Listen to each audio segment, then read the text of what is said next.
Allez. Bonjour et bienvenue sur Égide. Je suis Quentin et j'ai le plaisir d'être accompagné aujourd'hui de Victor. Comment vas-tu? Écoute, ça va très bien. Heureux d'être de retour sur la chaîne et j'espère que toi ça va aussi. Bah écoute, super bien. Il est vrai que dernièrement, Games Workshop nous ont, on va dire, été un peu pauvres vis-à-vis des Jobs Sigmar sur les nouveautés, les patchs et choses comme ça. On a eu seulement quelques petites miettes de correctifs, de bugs, de trucs. Mmh, Warhammer 40 000 ont eu une super belle fac de 45 pages avec nouvel index démon et des bonus. On c'est vrai. espère que la nôtre sera aussi conséquente. On voit aujourd'hui qu'elle est annoncée au 2 avril. Donc on va espérer qu'il soit ponctuel sur la venue de cette dernière. Mais aujourd'hui, pourquoi est-ce qu'on est là? Qu'est-ce qu'on va faire? Eh bien, tout simplement, nous sortons de notre week-end de Ligue 3 retour. Donc, à savoir que la Ligue 3 se jouait en deux matchs, quoi, deux matchs, deux week-ends, les Mmh. matchs aller et les matchs retour, et que nous avons eu un très beau week-end au WCPD, le week-end Un du, wargame des pierres dorées, c'est effectivement. ça, du 15-16, 17, ouais, c'est ça, du 15-16. Et du coup, suite à cela, on s'est dit que ça pourrait être intéressant de faire une petite revue de qu'est-ce que c'est que construire une équipe et comment, surtout la partie des pairings, comment on voit une équipe, comment on joue ses cartes. Je sais que ces choses-là sont un peu floues pour beaucoup de joueurs, notamment les joueurs débutants ou les joueurs qui n'ont jamais fait de match en équipe. Voient ça de manière un petit peu, c'est de la soupe, c'est de la magie, comment on fait. Mmh. Ouais, Donc on va faire un petit peu cet exercice ensemble et pouvoir aller au plus précis dans nos explications. c'est ça. En fait, là, c'est un côté un peu mystique pour ceux qui, ont pas encore fait de tournoi en équipe et faut la Ligue 3, moi, je trouve que c'est une réussite parce que en fait, ça nous permet d'avoir plusieurs tranches de niveau et donc la Ligue 3, c'est, assumer que le niveau est plus débutant, plus casual. Et donc là, par exemple, pour nos 2 équipes, le parti pris, c'était que, par exemple, moi, j'avais un de mes on est tous dans une équipe de Ligue 2, mais vous êtes limité en nombre de joueurs Ligue 2 qui peuvent participer à la Ligue 3. Vous êtes à 2 maximum et donc dans nos équipes, on a fait la phase aller, mais en phase retour, j'ai mon deuxième joueur Ligue 2 est passé coach pour intégrer encore un nouveau joueur et toi pareil, tu as joué à la phase aller, mais à la phase retour, tu es passé, coach pour, encadrer les joueurs, les conseiller et faire toute la phase de préparation. Parce que, contrairement aux jeux solo, les jeux équipes, vous recevez donc les rosters, les listes des autres équipes quelques semaines en avance et en fait, il va falloir décider qui joue contre, qui et sur quoi, sur quel scénario. Alors qu'en solo, c'est fait aléatoirement, au début en tout cas et moi je trouve que la phase d'appareillement et de préparation, c'est pratiquement ce qu'il y a de plus intéressant dans le jeu en équipe et ça vous permet en fait de spécialiser un peu votre, liste, de choisir des armées qui ont des facilités par exemple sur peu d'objets ou beaucoup d'objets et du coup d'être mis dans des situations qui sont plutôt confortables la plupart du temps. En tout cas, on essaie de faire ça lors des appareillements. Et exactement. C'est vrai que quand vous jouez en solo, le point négatif, mais c'est aussi le jeu, hein, c'est que Mmh, si vous construisez une liste très spécialisée pour pouvoir briller sur peu ou beaucoup d'objectifs, si vous ouais. tombez sur un scénario tel, vous allez passer un mauvais moment, une mauvaise partie. Et en plus de ça, vous avez un peu, le jeu se veut comme ça, hein, c'est cette manière de faire, une pierre, feuille, ciseaux. Et Ouais. donc, automatiquement, vous pouvez rencontrer, pas dans une bêtise, avoir le sentiment d'avoir la meilleure liste, d'être le meilleur joueur d'un tournoi, mais vous vous retrouvez en bas parce qu'en fait, vous allez jouer que contre des joueurs qui sont peut-être que vous estimez moins bons que vous, mais qui ont une liste très très forte contre la vôtre, et du coup, il y en a que 3 dans le tournoi. Bizarrement, vous avez rencontré les 3, c'est comme ça. Donc, ce Mmh. n'est pas très Mmh. représentatif. Ou même à niveau égal, juste, ou même si vous tombez contre des adversaires un peu plus forts, je sais pas, vous êtes une liste qui est très, très sensible au tir et vous tombez contre des listes qui sont pleines d'archers, en fait, vous n'avez pas beaucoup d'armes pour lutter et donc votre partie, elle va être un peu limitée, quoi. Donc c'est un peu dur. Mais là Exactement. et donc là, le fait qu'on fasse en équipe et que du coup on choisisse à peu près dans l'ordre de ce qu'on peut faire, hein, bien sûr, contre qui vous allez jouer et sur quel type de contexte, ça permet que tout le monde passe généralement un meilleur moment. Exactement. Moi, je sais que dans mon équipe, suite à la phase aller, j'ai fait le choix de passer capitaine non joueur parce que au retour d'expérience, je me suis rendu compte que j'aurais pu aider pas mal de mes joueurs en leur donnant des conseils avant que les parties commencent ou pendant les parties suite aux 3 minutes de coaching qu'il y a par partie, et qu'en tant que joueur, c'était trop compliqué d'être au four et au moulin. Mmh. Ouais. Là, au moins, je pouvais prendre ce temps-là parce que, en fait, moi, je m'en suis rendu compte pendant ce tournoi, vous avez deux connaissances qui sont importantes quand vous commencez une partie. C'est la connaissance de ce que fait l'adversaire, quels sont les pièges, quelles sont les choses. Donc Mmh. ça, entre guillemets, ça s'explique en 5 minutes avant la partie. Et après, vous avez la connaissance du joueur, donc c'est d'identifier quand un joueur fait une faute, voir la faute et la sanctionner. Et c'est vrai qu'au travers de cette expérience que nous, on a pu avoir, moi, je suis très content de l'apport que j'ai pu avoir avec mes joueurs, en leur disant attention, ça peut faire ci, ça peut faire ça suffit de le bloquer, ça faut le contourner. Ce qui est, entre guillemets, mon travail. Mais c'est vrai que sur la table, j'ai pu me rendre compte que identifier les erreurs que fait l'adversaire, beaucoup de joueurs, c'est normal en tant que débutant ou joueur casual, ne se rendent pas compte. Et c'est là où on se dit qu'est-ce qu'on peut faire la prochaine fois pour leur Mmh. apporter encore plus, quoi. C'est ça, oui, et c'est aussi des situations qui sont normales parce qu'on rappelle que c'est pour des joueurs occasionnels qui veulent se lancer dans le compétitif, la Ligue 3, et en fait, moi, j'avais par exemple dans mon équipe, et je pense que c'était le cas de beaucoup d'équipes, des joueurs qui découvraient des factions en face. Donc forcément, tu peux pas, c'est là l'intérêt d'avoir quelqu'un, un coach qui te briefe un peu au début, parce qu'en fait, quand tu es en pure découverte de l'armée en face, forcément, tu fantasmes sur des trucs, tu peux pas sanctionner d'autres choses parce que tu en as pas vraiment connaissance. Tu pas bien compris précisément comment ça fonctionnait avant que ça t'arrive dans la tête. Donc il faut, c'est là l'avantage d'un conseiller comme ça. C'est ça, exactement. Et c'est vrai que moi, je m'en suis rendu compte que même avec la meilleure volonté, l'explication la plus claire, Mmh. je pense malheureusement que beaucoup de choses doivent se faire par le jeu, par l'expérience, et qu'une fois qu'on l'a vécu, on a beau qu'à te l'expliquer, Ouais, c'est sûr, voilà, ça c'est sûr. fonctionne comme ça. Mais par exemple, ça permet, moi j'ai eu des joueurs qui vraiment, c'était leur premier tournoi ou dans les premiers tournois, et on voyait qu'ils avaient vraiment un gros stress au début parce que quand tu passes en équipe, il y a un stress, collectif qui se met en place où tu te dis: «Il faut pas que je laisse tomber ou que je fasse n'importe quoi parce que sinon ça pénalise toute l'équipe». Et en fait, au bout de un match, 2 matchs, on voit que vraiment ils sont affranchis de cette pression, et ils ont vraiment grandi en tant que joueurs, ils se sont vraiment, bien améliorés quoi là-dessus, et donc c'est très agréable à voir des joueurs qui, arrivent enfin dans un contexte de tournoi et qui en fait démystifient ce côté, vraiment dur et comment dire? Implacable du tournoi, alors qu'en fait, voilà, tout le monde est au même niveau finalement, et tout le monde s'en sort très bien, quoi. Oui, exactement. En tout cas, ce n'est pas le sentiment que j'ai eu, c'est que tous les matchs qu'on a pu faire, ça jouait à chaque fois, et je me suis Mmh, pas dit: «Bon, vraiment là, mes joueurs, sont trop au-dessous et du coup, il y a un vrai déséquilibre». Non, non, c'est mmh, ça qui est la force de la Ligue 3, c'est que si vous jouez vraiment le jeu de constituer votre équipe avec 2 joueurs, qui ont un niveau, on va dire, standard, et 4 débutants, en fait, même si vos 2 joueurs, entre guillemets, font un résultat, on va dire un bon résultat autour de 13-14 points, si vos 4 autres joueurs derrière dévissent et font des scores à 5, entre 0 et 5 points, ça vous offre pas du tout de victoire, bien au contraire. Donc c'est pour ça ouais. que le travail au collectif est important, et du coup, voilà, c'est super intéressant à ce niveau-là. À savoir que nous étions sur, pour faire simple, hein, sur le tournoi, 6 équipes, et du coup, Mmh, tout le monde affrontait tout le monde, c'est ça. pendant le week-end. Ce qui est important, parce que des fois, vous pouvez avoir des déséquilibres à ce niveau-là avec trop d'équipes et tout le monde n'affronte pas tout le monde.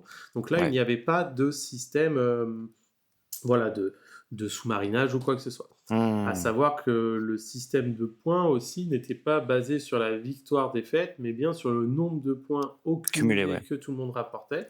Donc chaque table, chaque joueur devait aller chercher un maximum de points pour pouvoir permettre à son équipe de s'envoler ou de ne pas prendre trop de retard à ce niveau-là, ce qui était important.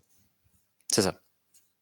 Alors, maintenant qu'on vous a présenté un petit peu le packaging, la petite boîte, on va rentrer un peu plus dans qu'est-ce que c'est qu'une équipe, et qu'est-ce qu'on avait, sans non plus faire regarder toutes les listes. Ce n'est pas ça l'exercice aujourd'hui. Mmh. Donc, toi, suite à ton retour du match aller, comment vous avez réfléchi, fait évoluer votre roster, et sur quel archétype des parties? Alors en fait, donc on rappelle que pour participer à la Ligue 3, faut s'inscrire généralement à l'été, précédent et ensuite la ECFF nous donne les dates avec les lieux au fur et à mesure, quand ils arrivent à se mettre d'accord avec les une fois qu'ils se sont mis d'accord avec les associations hébergeuses et nous, du coup, on avait constitué un roster de 6 joueurs plus 2 remplaçants. La Ligue 3 se joue par des équipes de 6 contre 6 et en fait, on s'était rendu compte qu'en fait, après l'aller, j'avais un joueur que je t'avais prêté parce qu'en fait, tu as eu des désistements dans ton équipe et j'ai un joueur qui fait partie de l'équipe et qui n'avait pas la possibilité de participer parce que, les gens de mon roster étaient motivés pour, continuer. Ça leur a beaucoup plu. Donc, il allait se retrouver sans jouer alors qu'il fait partie, des conversations, ce genre de choses. C'était un peu triste et donc du coup, on a décidé de se mettre en retrait ou donc mon collègue Kevin qui est aussi également joueur de Ligue 2 ou moi et comment ça s'est fait? En fait, le truc c'est que, la difficulté que vous allez avoir avec les rosters de 6 pour la Ligue 3, c'est que, tout le monde, comme c'est des débutants ou des joueurs occasionnels, tout le monde n'a pas toutes les armées. Et moi, dans mon roster, on est 4 joueurs à jouer Sylvanette, donc ça commence à faire beaucoup et on s'est rendu compte qu'en fait, il fallait qu'on fasse: «OK, qui n'a pas d'autre armée, donc est contraint de jouer Sylvanette? Les autres, qui est-ce que vous pouvez jouer?» Et en fait, on s'est rendu compte que, Kevin avait, était en doublon avec 2 joueurs, donc parce qu'il jouait Sylvanette et Skaven et j'avais également un joueur Sylvanette et le remplaçant que je voulais faire rentrer était Skaven. Donc du coup, il s'est décidé de lui se mettre en retrait et ça nous a permis de faire rentrer, de faire jouer la totalité du roster, même si un de mes joueurs a joué pour toi pendant les 2 étapes. Donc en gros, c'est ça. Finalement, c'est, une bande de copains qui est dans un de mes clubs qui, qui commençait à jouer assez régulièrement et à qui j'ai proposé de faire la Ligue 3, en les encadrant pour en gros, leur expliquer comment ça allait se passer, faire les démarches pour eux ou en tout cas leur montrer. Parce que je pense qu'à partir de la deuxième année, c'est-à-dire l'année prochaine, ça va être un peu plus, comment Structuré. dire? Ouais, structuré, mais surtout, cloisonné entre les Ligue 1, Ligue 2, Ligue 3. Tu pourras pas faire les 2, je pense, donc ça me paraissait important de vraiment leur montrer la première fois comment, se débrouiller pour, se lancer quoi, en fait. Comme ça, ils pourraient le faire, d'eux-mêmes la saison prochaine. Eh bien, une très, très bonne démarche, de ce point de vue. C'est comme ça qu'on amène des joueurs qu'on appelle Mmh, en périphériques, dans le circuit et donc ils peuvent, dans le cœur du jeu. exactement rentrer dedans, prendre goût et venir après, aux autres événements. Mmh. Très bien. Moi de mon côté, c'est très, très compliqué, donc on va pas rentrer trop dans les Oui, tu détails. as eu quelques désistements, vous avez fusionné Voilà, avec une autre équipe qui qui avait eu des désistements exactement, aussi. exactement et donc on Bon s'est bref. retrouvé avec une équipe un peu hybride, Mmh, et certains joueurs en moins. Du coup, j'ai pris un joueur à toi qui nous a permis de compléter le roster et ainsi c'est de ça. suite et ainsi de suite. Nous, de notre côté, nous n'avons eu aucune difficulté entre guillemets sur, le choix des armées parce qu'on avait un joueur qui jouait que Iron Joe, donc lui, c'était automatique. Un joueur qui jouait que, Gloomspite, donc c'était automatique Ouais. et heu et un joueur qui jouait que Stormcast, donc c'était automatique et du Mmh. coup, les 3 autres joueurs, j'avais, mon joueur Caradron, il joue, Caradron, STD et je sais même pas ce qu'il a d'autre. Je sais plus, c'est pas bien grave. Mon joueur qui a joué Sob joue, de nombreuses armées. De nombreuses armes, Armées, ouais. ouais et mon joueur, qui joue Bok joue aussi de nombreuses armées donc c'était C'est ça. Mais pas par trop contre, ce qu'on gênant. peut voir là comme ça, c'est que en fait, là, par exemple, Spoon a fait une vidéo sur le classement méta en équipe des différentes factions. Et ça, c'est le classement théorique. Effectivement, quand tu vas à un très haut niveau, équipe de France, et cetera, tu essaies de ramener les 8 meilleures factions, en tout cas les 6 plus 2 qui complètent vraiment ton roster. Nous, on a fait avec les armées qu'on a. C'est l'une des «difficultés» entre guillemets. En tout cas, il faut s'adapter à ce Et contexte-là les unités que tu as. et les unités que tu as, où est-ce que tu peux te faire prêter des trucs? Est-ce que Mmh. tu sais comment les jouer ou pas? Mais donc si, vous êtes une bande de potes et vous avez pas les armées les plus pétées du moment, c'est pas grave du tout. Vous pouvez, à ce niveau-là, vous pouvez vraiment toujours vous adapter et en fait, il y a à de très rares exceptions, vous pouvez toujours jouer, hein, Ah dans votre oui, partie. oui, complètement et même suite à parce que là, moi étant capitaine non joueur, j'ai pu du coup faire le tour pendant les 3 heures de partie à chaque fois de toutes les tables, discuter avec les autres capitaines des équipes non-joueurs et de faire un peu le point et je vous assure qu'il est et ça j'en suis persuadé depuis très longtemps, hein, mais qu'il est beaucoup plus facile pour un joueur de jouer une liste moyenne, voire qu'on peut considérer comme mauvaise, mais que vous savez jouer, plutôt qu'aller chercher des listes optimisées à haut niveau et de faire n'importe quoi sur table. Parce que ça, j'en ai vu plus d'un match. Mmh. Donc vraiment, concentrez-vous sur ce qui vous plaît, concentrez-vous sur ce que vous savez jouer, plutôt que d'aller chercher quelque chose qui semble très fort, parce qu'en fait, une liste bien construite, composée, a souvent ce que je vais appeler un archétype, contrôle, un archétype agressif, fer de lance, ce genre de choses. Et quand vous ne savez pas le jouer, euh, attention, quand je dis ne savoir pas le jouer, techniquement, tout le monde sait jouer une liste, c'est-à-dire tout le monde sait bouger, tout le monde sait attaquer, tout le monde sait Oui, tirer. oui, oui. C'est pas ça quand j'ai pas savoir jouer une liste. Pas savoir jouer une liste, c'est identifier les faiblesses de l'adversaire, les erreurs de l'adversaire et utiliser vos forces pour les punir. Mais quand vous ne savez Mmh. pas déjà quelles sont trop vos forces, même si on vous l'a expliqué et que vous ne savez pas du tout identifier les faiblesses de l'adversaire, bah en fait, vous allez faire principalement n'importe quoi. Oui, c'est ça, Donc, vous pouvez jouer votre liste à contre-courant, en fait, et donc elle est sous-optimale. exactement, exactement. Donc, de ce côté-là, c'est très intéressant. Vous étiez parti donc sur quoi dans votre roster et comment vous l'avez buildé, construit?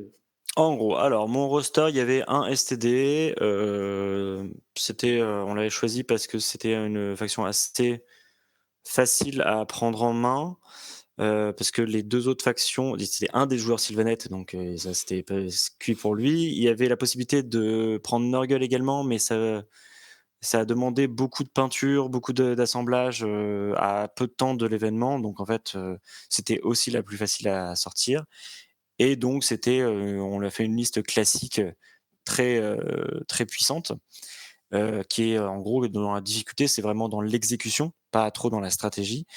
Et c'était donc, Be'lakor, double Chosen, le God Summoner pour faire, arriver, les Chosen très près, et après quelques petites unités pour,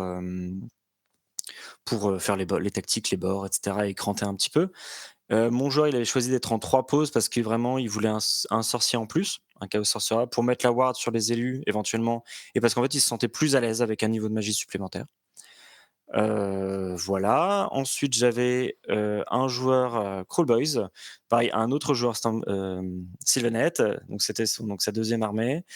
Alors Crawl Boys c'était avant la fac, parce que La la FAQ qui est micro-fac, sortie sur les Crawlboys, qui a corrigé le BTO Rook et qui a remodifié le séquencement en gros des différents Dirty Tricks. Donc ça, c'était pas pris en compte parce qu'on avait dû rendre les listes avant. Donc c'était 2 fois 6 arbalétriers, un gros pack de Bolboy, de Gutripaz, un vautour qui peut retreat et bouge beaucoup, et plusieurs monstres Aquilaz, donc assez classique. Et l'avantage du Crawl Boys, c'est vraiment qu'il peut stepper sur les bords de table, et là où il y a beaucoup d'objets, éventuellement reprendre les objets à droite à gauche avec ses petites unités, tout en maintenant leur efficacité, parce que il peut les bouger et tirer quand même avec.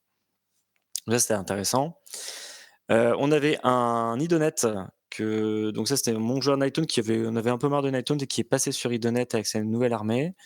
J'avais un peu peur qu'il la maîtrise moins bien, mais il s'en est très, très bien sorti, et donc c'était beaucoup de Muren, un peu de tireur dans un détachement à part qui permet d'arriver de FEP, et un Eidolon de la mer, qui est sorcier niveau 2, qui est très bien, et une tortue, une grosse tortue.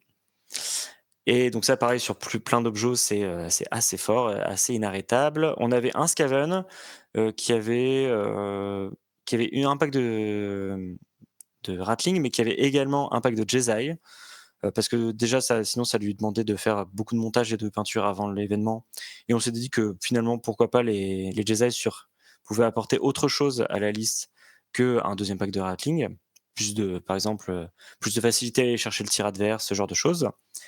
Et également, donc, un petit pack de Stormfiend pour TP à la phase adverse, et plein de rats des clans, de clans rats. Donc, moi, j'étais sur une liste Fire Slayer qui était plutôt forte, sur peu d'objectifs, et aussi plutôt forte contre la forte save, parce que avec ma rune, avec anti quelque chose, et donc le rampage du Magmadrot, je peux tomber à reine -3, reine -4, alors pas facilement, mais ça je peux y arriver. Donc c'était, si jamais je tombais sur, des listes Stormcast, des listes STD, des listes de Gloomspite, avec beaucoup de trolls. Donc ça et Gotrek aussi. Donc ça, c'était vraiment pour, peu d'objectifs et enfin, j'avais un Sylvaneth qui avait Durtu, Beltanos, un gros pack de Kurnoth et la petite branchwist qui peut leur donner Fight First à tout le monde, heu, donc pareil, une liste Sylvaneth, c'est assez mobile, donc ça peut prendre facilement, pas mal d'objectifs. Mais finalement, c'était pas non plus déconnant sur peu d'objectifs, très centraux, grâce au en espèce de château qu'il peut constituer et aussi, il avait pas mal de possibilités avec le Warsong et un Thriller d'ancien de faire des petites BM de zone, ce qui peut arriver à faire sauter des petits personnages, qui sont synergisants ou alors juste affaiblir des menaces en face et le forcer à utiliser ses PC pour, rallye, ce genre de choses. Voilà, donc j'avais une liste un roster assez équilibré, des listes qui sont fortes sur, peu d'objets, des listes qui sont fortes sur beaucoup d'objets et des listes qui se défendent un peu sur toutes. Voilà. Très bien, un bon roster. Ouais, on a essayé de faire du mieux qu'on peut et on s'est pas trop mal débrouillé. Très bien. Moi, de mon côté, du coup, bah, j'avais, mon joueur Iron Joe qui était, débutant, hein, lui, sur table, il avait 5 parties entre guillemets, c'était les 5 de la Ligue 1. Donc là, il attaquait Enfin de l'allée de la Ligue 3, la ouais. Ligue 3, je veux dire, ouais. Du coup, il avait joué avec, les figurines qu'il avait entre guillemets à l'aller, donc beaucoup de Brut. brutes, Mmh. une mocrocha, des choses comme ça. Et une des difficultés des armées corps à corps, c'est ce que on appelle le spacing, savoir où se placer pour pouvoir être agressif et pas trop prendre la foudre. C'est Mmh. très difficile pour des nouveaux joueurs. Donc, Oui, surtout quand tes unités te bougent de 4, ouais, c'est très, tu te fais exact, sanctionner très vite. exactement. Donc là, on avait réfléchi à construire de manière différente la liste. Et du coup, on est parti sur une liste full cochon. Donc, 4 fois 3 Mogrunta et ensuite Kragnos, un Tuskbosk et 2 Gougères. La liste comme ça peut paraître assez étrange, mais dans Bah, l'idée, tu les Gorgrunta qui font les écrans, et Kragnos qui fait charger tout le monde, c'est mobile. exactement. Et ce qui est intéressant, c'est que les Gougères peuvent mettre frappe en dernier sur un 2+, quand elles sont chargées, et donc ça se Mmh. charge facilement. Oui, avec le momentum, ouais. Ouais, donc une armée plus facile à prendre en main que du piéton. Mmh. Euh, on avait fait le choix de ne pas prendre de sort, pas prendre de prière, parce que c'est assez difficile pour des joueurs peu expérimentés de bien comprendre l'intérêt du sort, à quel moment il faut le faire, quand est-ce qu'il faut téléporter, quand est-ce qu'il faut mettre crit to hit. Les prières, c'est un peu compliqué en V4 parce que quand vous roulez votre 1 au pire moment, c'est toujours l'horreur et tout. Donc là, au Ouais. moins, la phase de héros était très simple, c'était juste Mighty Destroyer et après, on y va, quoi. Mmh. Donc, très intéressant, une armée mobile, assez agressive et qui peut bien piloter, on va dire, bien cogner. Et si c'est mal piloté, dans tous les cas, il y a pas mal de points de vie sur table dans Save à 3. Donc, c'était un choix plus joueur, on va dire, que liste. Non, mais ça a adapté la liste aux joueurs, Hmm. ça permet d'éviter les en fait, plus tu as de prise de décision, plus tu as de chances de faire des erreurs, donc Exactement, exactement, exactement. Mon joueur Gloom de l'allée, lui, il a choisi de se mettre un peu en difficulté en jouant moins de trolls et plus d'unités un peu MSU, de bout de ouais. grotte, de choses comme ça. Après le tournoi, il a un peu regretté, il aurait préféré jouer quelque chose peut-être de moins tricky, moins compliqué, plus stable. Mmh. Il a voulu tester, voilà, des fois on a le sentiment de progresser, d'aller plus loin, et finalement on se rend compte que Ouais et il m'a dit également qu'il avait pas eu beaucoup d'entraînement sur cette nouvelle liste. Moi, c'est pas quelque chose que je conseille vraiment. Si vous changez au dernier moment, votre liste, c'est vraiment la recette pour faire une catastrophe. Vraiment, même si c'est moins opti que, à cause d'un changement de dernière minute et cetera, faites une liste que vous maîtrisez, quoi. Parce que c'est vraiment du temps que vous perdez en moins lors de votre partie. exactement, parce que vous savez, quand vous jouez une liste que vous maîtrisez, vous savez ce que vous faites, entre guillemets. Là, Mmh. ça demande d'aller relire les war scrolls, bien vérifier le séquençage, ainsi de suite, ainsi de suite. Et donc, on perd du temps à la Et table. ça vous fatigue beaucoup moins aussi, ce qui est important quand vous allez faire 5 parties dans le week-end. Exactement. Ensuite, mon joueur Caradron, bah, lui, il joue Caradron ou STD. Et au début, on était parti pour le faire jouer STD. Puis finalement, mon joueur Sob avait émis l'hypothèse de jouer un premier prince. Donc on avait 2 joueurs qui jouaient STD. Donc mon Ouais. joueur Caradron s'est dit, bah allez, je vais partir sur Caradron. Et moi, je trouvais ça intéressant parce que c'est une armée qu'on voit très peu sur table. Mm. Donc, je me suis dit, les joueurs ne connaissant pas vont faire des erreurs contre lui. À l'appareillement, c'est difficile d'appareiller contre parce qu'on ne sait pas trop ce que ça fait Caradron, comparé à STD. Et STD, je m'étais dit, il y a peut-être un monde où maintenant les équipes ont compris le Vanguard ou Chosen en charge à 3d6 et donc auront peut-être des outils pour bloquer ça. Et avec Caradron, c'était un peu plus compliqué. Donc voilà, c'était rien de compliqué, hein. Une frégate, un ironclad et des ballons. Des ballons et 10 packs de Des Thunderer. Thunderer, Donc, ouais, voilà. Exactement. Ensuite, mon joueur suivant, c'est un joueur c'est un joueur géant qui du coup devait jouer Légion du Premier Prince, mais en fait à la construction de liste, on n'arrivait pas à rentrer ce qu'on voulait, c'est assez contraignant. Et donc on s'est dit vas-y fais chier. On est parti sur Sob et Sob avec les petits ups qu'il y a pu avoir dernièrement, ça semblait être une bonne armée. Est-ce que c'est top méta, pas top méta, je sais pas, mais en tout cas ça semblait pouvoir jouer. Donc on était parti sur ça, plutôt confiant, le 4 mm. gros, 3 gros, 4 petits, comme en V3. Comme en V3. Ouais. Ouais, c'est ça. Et ensuite, je vais avoir du coup, qu'est-ce qui me manque dans Beast mon of Chaos. roster? J'ai un Buck et le dernier c'est un Stormcast. Donc mon joueur Stormcast, de toute façon, il a joué exactement la même liste qu'on lui avait construite sur l'allée. Moi, je sais qu'il avait adoré la liste. Il n'y avait pas grand-chose à changer, parce qu'il n'y avait pas eu grand-chose de fac depuis. Et donc, il a rempli avec la même. Et moi, j'ai vu une progression mais fulgurante de mon joueur. J'étais très agréablement surpris de voir que la liste, il la maîtrisait et il la maîtrisait de mieux en mieux. Et plus le tournoi avançait, mieux c'était. Donc, c'est vraiment ce que je vous conseille de faire, hein. Une liste plutôt simple, Ionus, Réclusien, Long Strike et que des prêtres, pas de sorciers et des petits clodos à côté, quoi. Donc, vraiment top. Et mon dernier joueur jouait, voilà, il voulait donner un dernier Une genre dernière danse à Beast of à Chaos. Ouais. Beast of Chaos, voilà, parce que c'est un vieux joueur Beast of Chaos. Et du coup, on sait que l'armée est détruite au 1er juin, donc voilà, et il a fait une liste toute en subtilité, 70 Ouais, Bestigor. 70 Bestigor et 6 Bulgor. Ouais. Voilà. Mais bon, c'était le choix de joueur, moi j'assume, il n'y a pas de problème, il voulait jouer ça avant de finir. Donc voilà, est-ce qu'on avait le meilleur roster? Aucune idée, en tout cas c'était un roster, je vais dire, de joueurs, les gens ont envie de jouer ça. Et donc il fallait, en tant que capitaine d'équipe, construire avec, ce qui va être une certaine difficulté malgré tout. Ouais, mais par contre, en tant qu'adversaire de ce roster, il y a une grosse difficulté pour ce niveau de jeu-là, c'est que tu as 3 factions qui sont extrêmement rares à affronter et très particulières à affronter. Donc Beast of Chaos, Sons of Behemoth et Caradron. Et en fait, il y a le côté où tu envoies ton joueur dessus et tu sais qu'en fait, il n'a aucune idée de ce qui va se passer, de ce qu'il va affronter, parce qu'il ne l'a jamais affronté. Et donc, il faut vraiment arriver à faire passer le maximum d'informations en le minimum de temps après ça, et que ton joueur s'en souvienne après, et qu'il puisse le mettre en pratique. Et ça, c'est une grosse difficulté qu'on a rencontrée face à votre roster. J'entends bien, parce que c'était aussi difficile de mon côté à parier, du coup je pensais que de l'autre côté aussi ça allait être compliqué, hein. Surtout pour C'était coton. des joueurs qui ont très... en fait, quand vous jouez dans votre club avec vos amis, vous allez affronter les mêmes trucs, et du coup, Ouais. quand il y a de la nouveauté, ça surprend. C'est l'avantage d'aller en tournoi, c'est que vous rencontrez des nouvelles factions et des nouveaux joueurs. Et des nouvelles façons de jouer aussi. Exactement.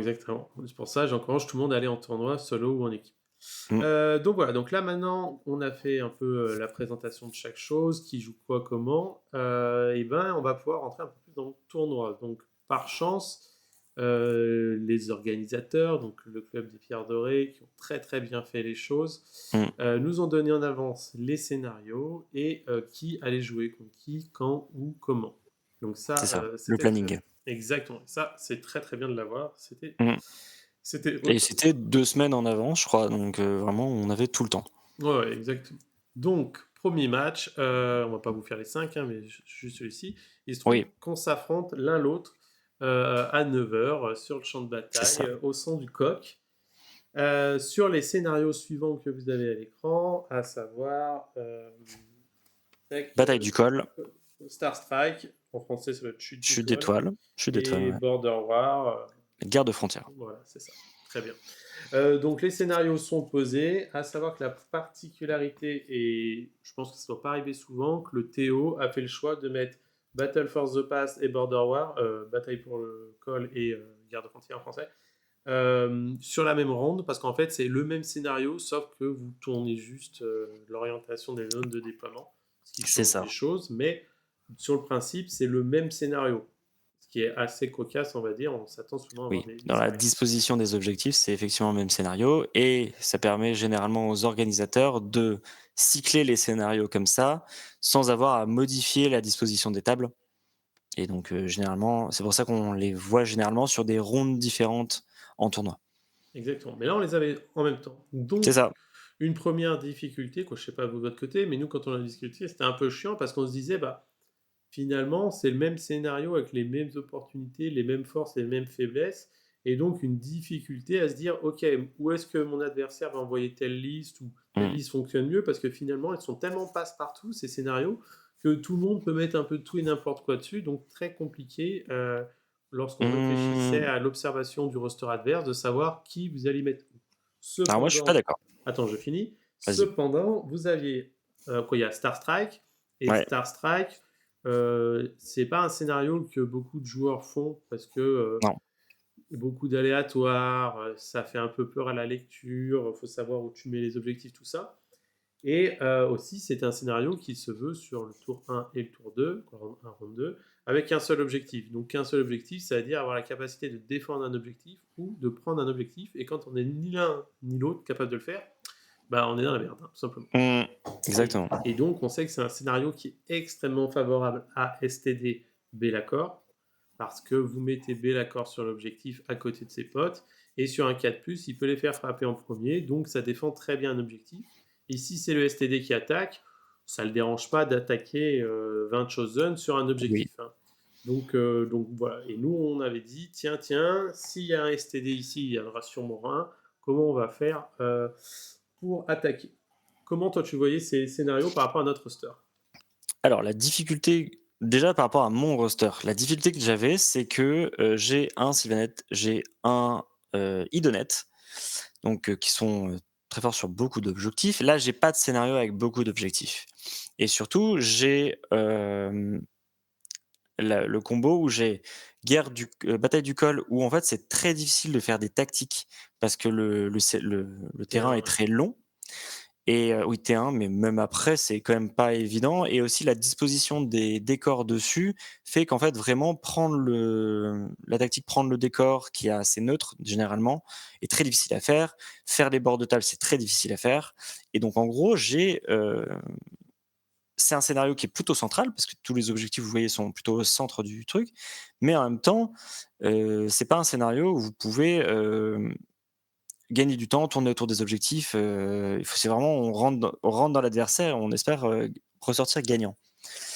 Heu et donc moi j'ai, Sylvanet qui est pas très fan d'un objectif d'un scénario comme ça, très central et en même temps toutes mes autres, et en même temps j'ai pas envie que le Sylvanet, tombe sur Star Strike parce que, c'est, une faction qui a pas forcément envie de se poser sur un objet et de rester là à ne rien faire. Donc du coup, ça veut dire que je dois le garder pour, le dernier scénario et donc ça veut dire que j'ai une faction, Idonet, que je dois placer quelque part, où il sera pas forcément avantagé. Donc c'est des grosses galères comme ça quand vous avez moi j'ai même, Crawlboss qui serait plus avantagé sur beaucoup d'objectifs. Quand vous arrivez comme ça et que vous avez une série de scénarios qui va un peu à l'encontre de votre roster, vous devez un peu, jongler en disant: «OK, qui peut se débrouiller sur ceux où il est pas favorable et qui est vraiment embêté?» Et donc là, tu regardes en disant: «OK, mais est-ce que du coup mes factions qui essayent de se débrouiller peuvent faire au moins des tactiques pour marquer un peu des points, même s'ils peuvent pas, combattre l'attrition en face?» Et là, sur la bataille du col, c'est vraiment très compliqué. Donc même Idonet avec ses, 14 de mouvement, s'il fait une course auto, il n'arrive pas à faire, les bords de table. Ouais, avec les Donc lunettes, avec les esprits du vent qui peuvent le faire, ouais. c'est ça. Donc du coup, vraiment, on était assez coincés là-dessus et on essayait, de faire ce qu'on a pu et par rapport à votre roster, j'avais 2 ou 3, comment dire? 2 ou 3 factions que je savais où est-ce que à peu près où est-ce que tu voulais les placer. Mais après, après c'est des paris et on verra qu'on s'est trompé un peu et qu'on a dû s'adapter, quoi. Et la grosse difficulté aussi, c'est que je savais que là, je peux raisonner en théorie et de toute façon là, donc cette round, tu vas la gagner 76-44, donc une très bonne victoire. Mais en fait là, on raisonne pas sur comment ça s'est passé sur table, on raisonne en théorie et en théorie, tu peux pas dire, OK, mais là, le joueur, je sais que en un contre un, le joueur, il va défoncer le mien parce qu'il est beaucoup plus expérimenté, ce genre de choses. Ah non. Non, tu es obligé de raisonner en disant: «Si les 2 jouent parfaitement leur match-up, comment ça se passe?» Parce que c'est la seule chose que tu peux savoir. Tu peux pas prévoir l'aléatoire dans la partie, tu peux pas prévoir le niveau des joueurs, leur état de forme, tout ça et donc du coup, bah, ça te force à faire des paris et en gros, nous, on était un peu en difficulté. Je savais qu'on avait 2 rosters, qui étaient plutôt centraux, c'est-à-dire Fire Slayer et l'Ours, enfin 2 listes. Et donc je savais que je voulais mettre mon STD sur, Chute d'étoiles parce que c'est très fort.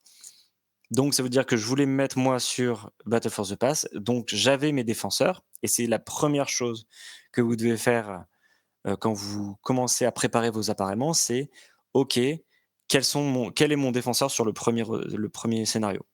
Là, en gros pour moi, les avis divergent un peu, hein, mais pour moi c'est, quelle liste sur ce scénario n'a pas 2 contres en face et donc je la mets parce que du coup je la mets dans les meilleures dispositions parce que c'est le type de scénario qu'elle veut et face à un adversaire, où j'ai enlevé un contre en fait. Donc là, c'est un peu ce qu'on va faire dès le début, quoi. Je comprends. Nous, de notre côté, la difficulté qu'on avait vraiment, c'était que moi j'ai un joueur Bock. Et donc Mmh, le problème de Bock, dans l'idée, c'est que il met en réserve ses unités et elles arrivent sur les bords de la bord, table. ouais. Mmh, Le problème, c'est que le scénario Star Strike, qui est le deuxième qui est au milieu, lui, il n'en mmh, veut pas. Il n'en veut pas parce qu'en fait, ça va à l'encontre de sa manière de jouer. mmh, Donc, si jamais je mets, par exemple, mon boc en attaque sur la première carte et qu'elle me revient dans la main, bah, il y a une grande chance qu'il parte je suis obligé de le garder sur le dernier, ouais. ouais, sur le dernier ou sur le deuxième. Il peut être pris sur le deuxième. En fait, c'était compliqué pour lui à positionner. Donc, moi, je voulais que mon boc, il aille tout sauf sur Star Strike. Mmh, Donc c'était, la première réflexion que j'avais. Parce que sinon sur Battle for the Pass, j'aurais pu commencer en mettant Gloom, voilà, un truc défensif et puis on voit ce que ça donne. mmh, Sur le deuxième scénario, je voulais quelqu'un qui puisse jouer le scénario et le problème, c'est que, bah, Bok, il peut pas. Sob, ça peut vite être compliqué parce que, bah, ça va lui demander de mettre tout le monde sur un objectif et si le gars en face a assez de dégâts, bah, ça va peu sauter, ça peut être un peu compliqué. Hem et du coup, c'était, comment ça s'appelle? Mes 2 joueurs, qui ne souhaitaient vraiment pas, entre guillemets, «aller sur Star Strike» dans l'idée. Donc il mmh, a fallu, faire des choix et donc les choix que nous, on a décidé de faire, c'est de ne pas jouer les listes adverses, mais de jouer vraiment les scénarios en les donnant mmh. aux joueurs parce qu'on savait que sur ce scénario-là, il pouvait être très rouge et qu'en plus, il y a la liste qui pouvait aller par-dessus. Donc on a fait le choix de mettre, entre guillemets, «tout le monde un peu bien» plutôt que, de mettre très bien certains joueurs et moins bien d'autres. Voilà et pour, votre STD sur Star Strike, on a essayé de réfléchir, trouver une solution pour pouvoir, dépatouiller ça. Donc on avait 2 choix. Soit on proposait, 2 armées qui pouvaient battre le STD, mais on n'en avait pas dans le roster.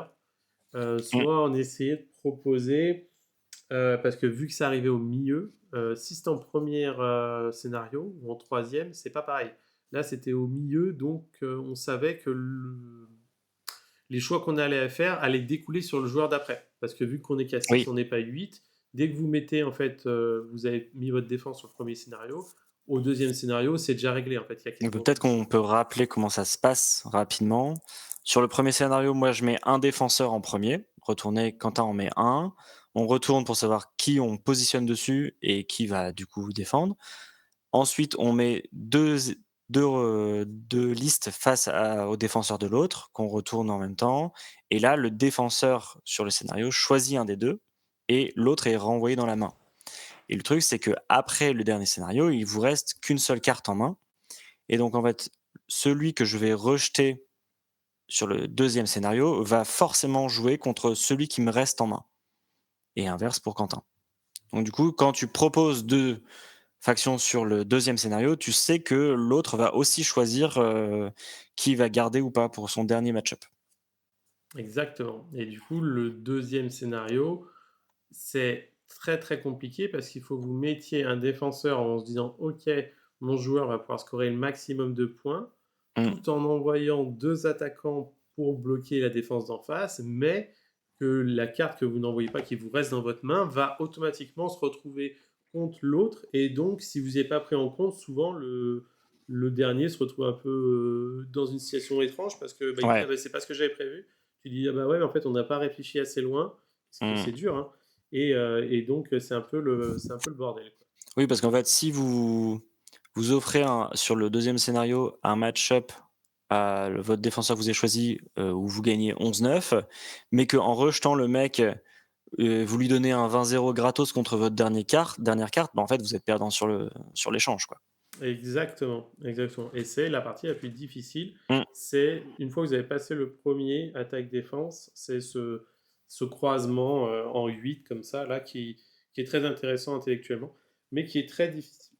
C'est ça. Et éventuellement, ça peut vous amener à modifier votre premier défenseur en vous disant: «OK, mais si là je le mets, je n'ai plus aucune réponse contre ce qu'il a en face pour les tours d'après». Et en fait, au global, je suis perdant et c'est terrible.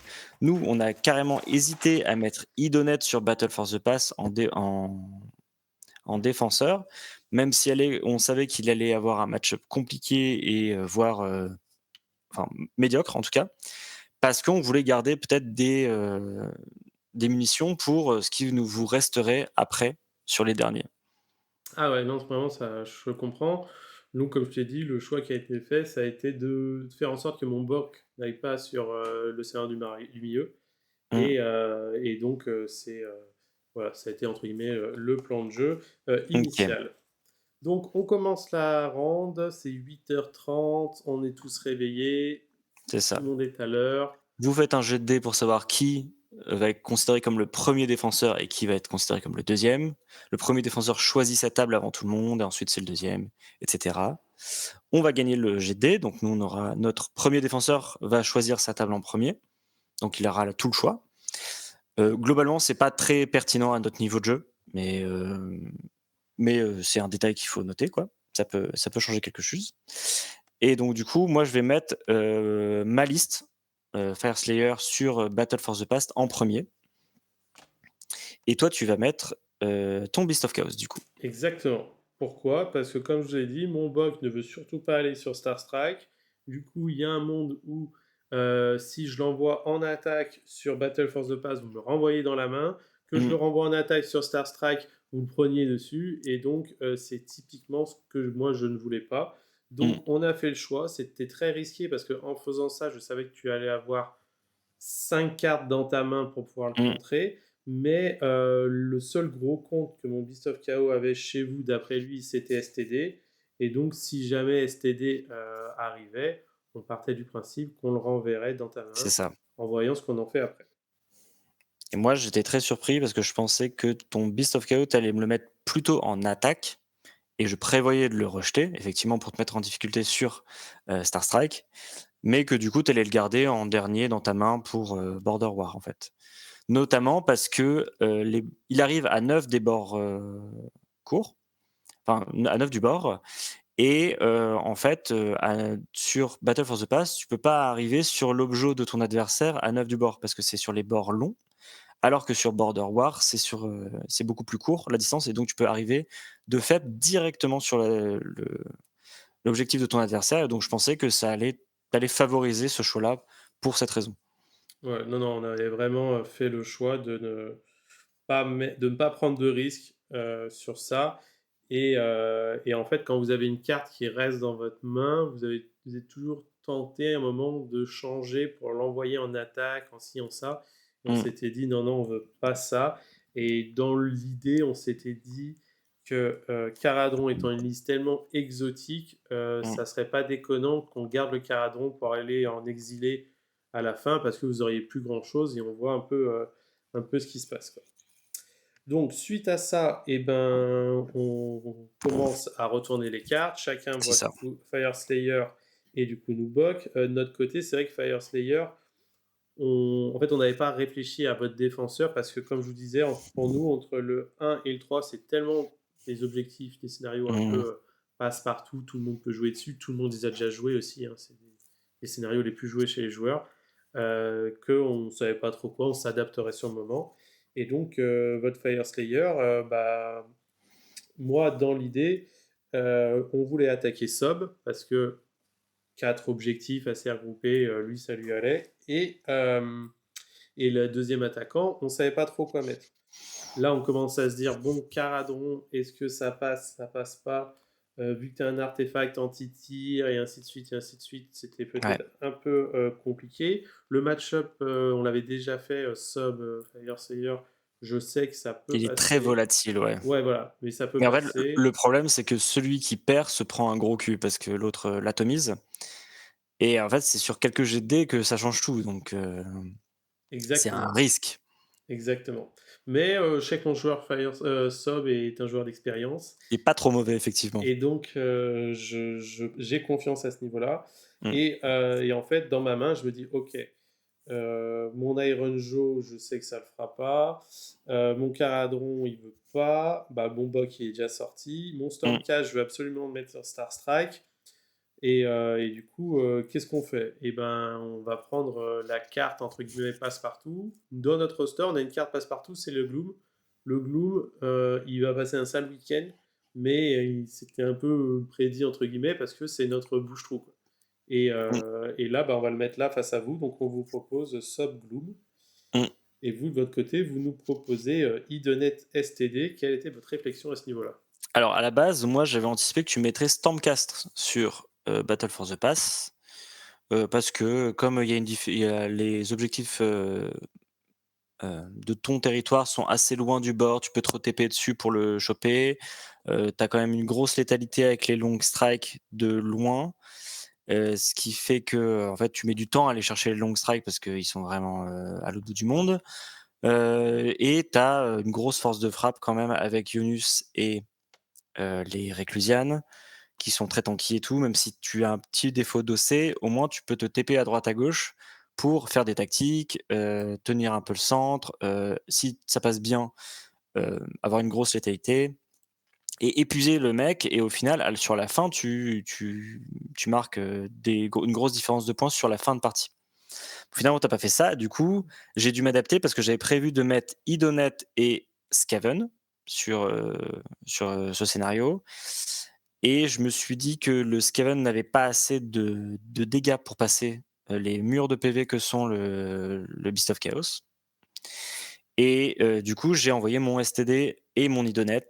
L'Idonet, c'était plus, un sacrifice parce que je savais pas trop sur quoi le foutre, j'avoue, sur cette round. Ça a été votre Gloom, mon Gloom. Ouais, mais en même temps, comme tu arrives et en fait, il a plein d'unités et énormément de mobilité et comme le BOC arrive de FEP la plupart du temps, bah, en fait, avec tes unités et leur mobilité, le TTP et tout, tu peux juste repousser, les FEP du Beast of Chaos très, très, très loin. Donc en théorie, ça marche bien. Le problème, c'est que mon coach a dit à mon joueur, Idonet qui n'avait jamais joué contre Beast of Chaos: «Tu restes en château autour de ta tortue», ce qui était absolument pas c'était l'inverse de ce qu'il fallait faire et mon Idonet a écouté son coach et ça, c'est beau. Mais du coup, bon bref, c'était pas mais en théorie, c'était pas trop bête. Je pense qu'on aurait manqué de dégâts, de volume de dégâts, Mais je m'étais dit que sur le tour du Fight First, tu pouvais quand même sortir beaucoup de choses, qu'il y avait pas mal de tirs et que le Bok avait peu d'armure. Donc du coup, que en fait, à l'attrition, au final, ça pouvait faire un score plutôt équilibré finalement. Et en fait, moi, dans ma vision des choses, ton attaquant est aussi là pour nullifier le défenseur de l'autre qui est mis dans les meilleures dispositions, et cetera, quoi. C'est ça, dans l'idée. C'est vrai que quand, vous prenez, comment ça s'appelle? Quand nous on a le choix, donc Idonet STD, une vraie question se pose parce qu'en fait STD, on sait que, c'est une épine dans le pied pour notre roster parce que personne veut jouer contre et du coup on se dit: «Est-ce qu'on le sort maintenant?» mais mon boc il me dit: «Non, non, non, impossible Mmh. que je joue STD, surtout sur ce type de scénario, donc le choix est vite vu». On prend le Idonet, surtout que votre Idonet avait du tir, pas non plus de 700 points, mais un peu de tir, et que moi, mon Boc, il a -1 pour être blessé au tir, et vu que c'est des aides Mmh. de tir, bah, il est blessé à 5.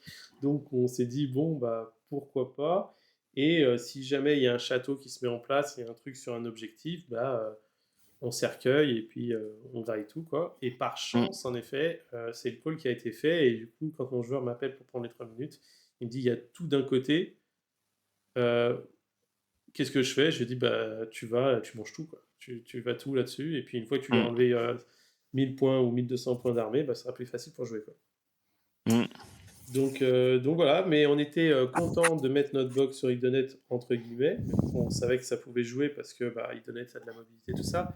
Mais, Idonet, malgré tout, ça a pas énormément de dégâts, tu vois? Et Ouais. nous, il a quand même, je crois, il y a Oui, 180 oui, points oui. de vie à sortir. Du coup, on était un peu confiants à ce niveau-là. Par contre, le STD remontait dans ta main, et donc nous, ça nous faisait chier parce que ça allait dire que ça allait être sur Star Strike, et C'est ainsi de suite, sûr. et ainsi de suite.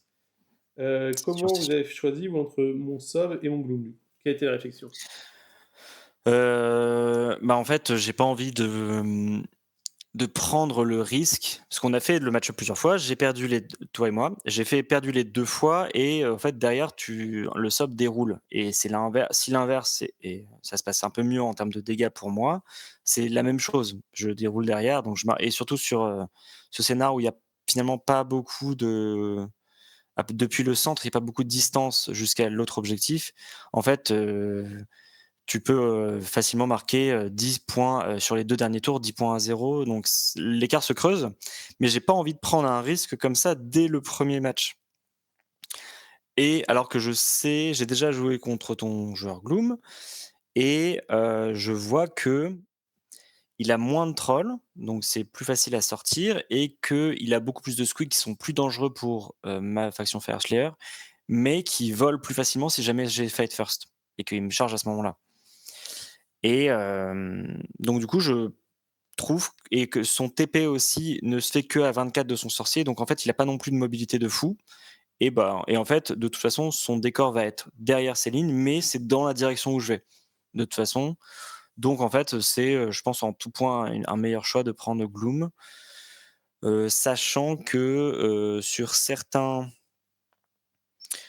contre certaines de mes factions qui en fait manquent de dégâts.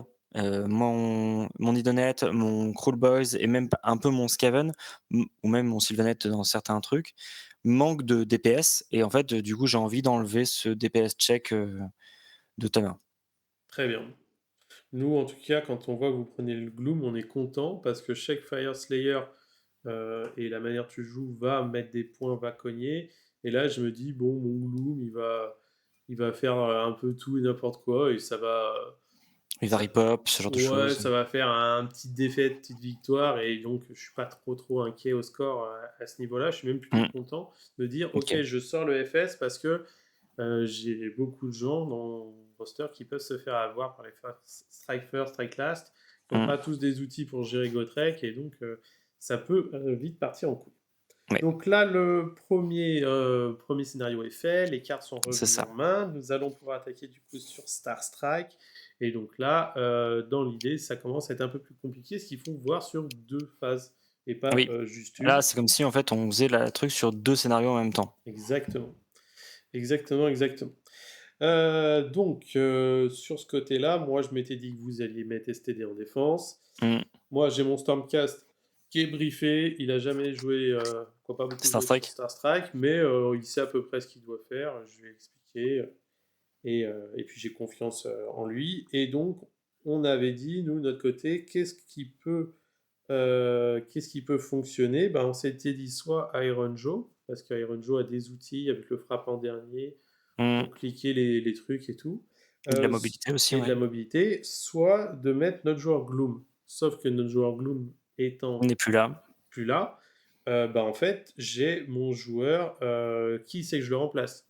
Le Mmh. sub veut pas aller contre STD, hem et donc, bah, finalement, j'ai que 3 cartes en main. J'ai Mmh mh, Iron mmh. Joe, Gloom, j'ai Iron Joe, Sub ou Caradon et donc, bah, la question est vite réglée. Mon joueur Sub, je sais que c'est un joueur qui a de l'expérience. Il me dit: «C'est rouge là-dessus» et ben, le choix est vite fait.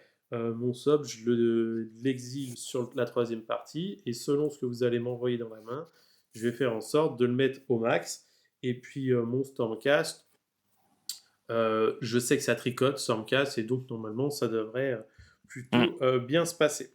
Donc je mets mon Stormcast éternel en défense à ce niveau-là. Et vous, vous faites quoi? Quelle était votre réflexion à ce niveau-là? Alors moi, j'étais extrêmement surpris par ton choix de mettre Stormcast. Je pensais vraiment que ça allait être sub tous les jours.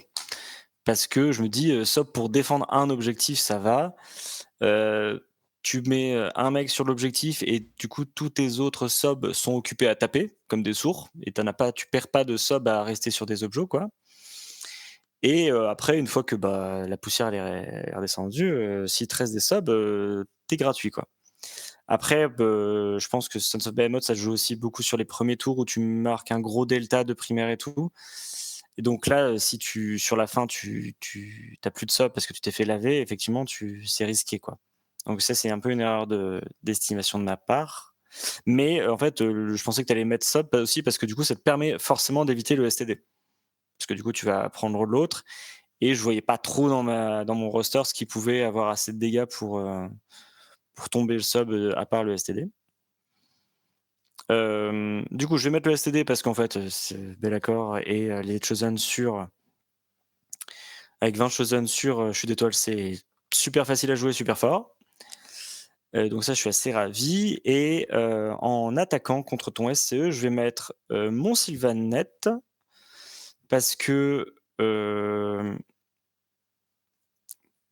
alors, j'ai un peu peur, que, il se fasse détruire ses forêts à cause de la chute d'étoiles.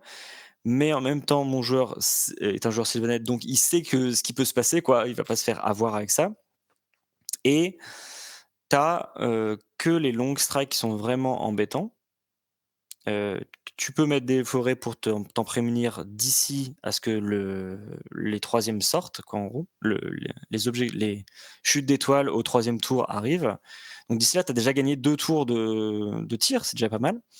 Mon joueur avait pas mal de petites BM de zone, et cetera, et il a Beltanos qui peut, avec son Rampage, arriver sur les long strikes assez rapidement.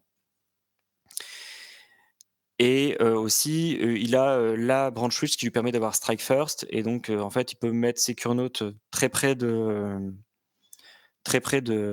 l'objectif du centre au début. Il peut même contrecharger et avoir quand même le Strike First avec sa Branch Switch. Donc en fait, je pensais que c'était plutôt pas mal. Et j'ai mis mon joueur Skaven, qui est le frère de ton joueur Stormcast, donc ils se connaissent bien, ils connaissent le match-up plutôt bien, parce qu'ils ont dû jouer plusieurs fois. Et je trouvais que en fait, ça avait pas mal d'arguments, même si Stormcast a beaucoup de save, le volume de tir des Ratlings, surtout sur un truc comme Yonus, qui a pas tant de PV que ça finalement, ou même sur les Reclusianes, qui en fait tu les grattes, tu les grattes, tu les grattes. À force, je pensais que ça allait le faire, surtout que il a les Storm Vermin qui peut mettre en anti-infanterie. Il a un perso qui a un artefact sur un 3+, il met moins un save, donc je pensais qu'il y avait le dégât nécessaire. Et je trouvais que les long strikes permettaient de se faire contre-tirer par les Jesai, parce que en gros, le Skaven, comme le Stormcast, pouvait mettre ses unités de tir en FEP, et elles arrivent au moment où le Stormcast fait tomber ses propres unités de tir, et du coup, tu peux minimum temporiser les dégâts du Stormcast, et ensuite, sinon, euh, le contre-tirer, quoi. Non, ça s'entend. C'est vrai qu'en y repensant là, moi je n'avais pas aussi mis, mon sub en deuxième def, parce que mon sub m'avait dit: «Attention Sylvanette, le dur-tu, 4 attaques, reine -3, dégâts 5, ça me fait voler mes subs» et le Skaven avec le volume de tir et la masse de PV, il avait vraiment peur en fait d'être Mmh. englué et de ne pas pouvoir, jouer donc pour lui, il avait 2 orange-rouge et donc c'est pour ça qu'on voulait pas prendre le risque à ce niveau-là de le mettre en défense. OK. Très intéressant. Donc, bah, moi, je vois votre STD. J'ai mes choix sont faits, donc Iron Joe et Caradon. Et sur mon Stormcast, je vois votre Skaven Sylvanette. Moi, ce que j'espère, c'est que vous preniez mon IG, parce que le IG, c'est ma botte secrète contre le STD. On a fait des... C'est mon frère qui joue du coup IG, et on a fait des sortes de simulations sur Star Strike si jamais il est choisi. Donc en gros, le gars, il a un seul entraînement contre une seule liste sur un seul scénario. Et je me Mmh. dis, s'il est choisi, bah tant mieux. C'est le seul truc où il est C'est l'optimum. exactement. Genre vraiment, on pouvait pas rêver mieux. Mmh. On avait fait trois phases de déploiement très accélérées pour voir ce que ça pouvait donner, qu'ils comprennent bien. Donc voilà. De mon côté, sur mon Stormcast, Sylvanette, Skaven, c'est un peu compliqué. Je me dis, putain, le Sylvanette avec les arbres et tout, ça, il va peut-être perdre du tir. Il y a des frappes en premier qu'il ne peut pas contrer et tout. Mais d'un autre côté, je sais que j'ai mon sub. Et donc, je dis à mon sub, bon, finalement, qu'est-ce que tu préfères? Tu préfères Skaven ou Sylvanette? Sachant que tu m'as dit que comment ça s'appelle Ah non, non, non, je veux dire, c'est mon Caradron. Excusez-moi, Oui, je ça, me ouais. suis trompé. C'est mon Caradron. Et du coup, je dis à mon Caradron, bon, qu'est-ce que toi tu préfères, Skaven ou Sylvanette et dans l'idée, il me dit, bon, bah, Skaven, il y a du tir, je vais pas pouvoir tirer sur les ratlings, c'est un peu compliqué. Et donc, je dis à mon joueur Stormcast, bon, c'est ton frère, tu connais le match-up, Sylvanet, tu le connais pas trop, enfin, un peu moins, donc bah vas-y, Mmh. go. Et là, il me regarde et il me dit, il me dit, on a déjà joué beaucoup de match-up, je le perds souvent. Et je lui dis, bah, Bah, pas cette fois. ramène-moi la petite défaite, entre guillemets. OK.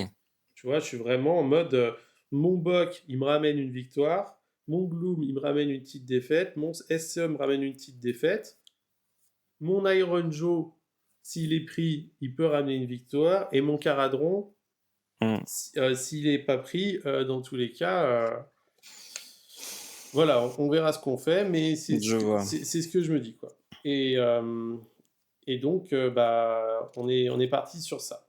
Et vous, qu'est-ce qui vous a fait prendre le Light J que le KO?